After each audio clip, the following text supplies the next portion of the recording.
The heads of China's largest internet companies have vowed to stop the spread of so-called harmful information.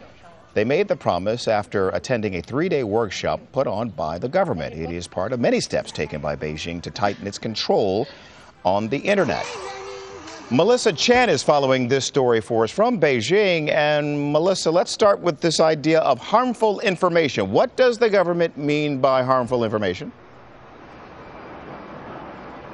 Well, you make an excellent point because it's actually pretty vague, isn't it? Harmful information could mean pornographic material of sexual and violent content, but in China it also means other things, including politically sensitive content. Harmful information could mean harmful information that would implicate Communist Party officials for corruption, for example. And this is something that we have seen the government worry about over the past year immensely.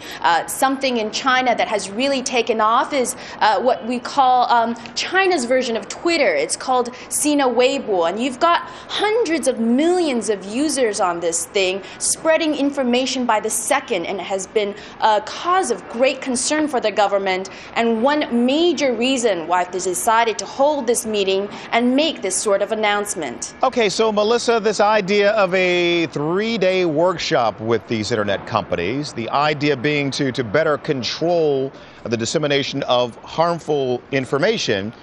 Is it going to work? This is going to be very interesting. It's going to be an interesting battle. Certainly in terms of a country with the capability and the army behind it to control the internet. China is top at that. They've got the sophistication, they've got the hardware, and they certainly have the cyber police.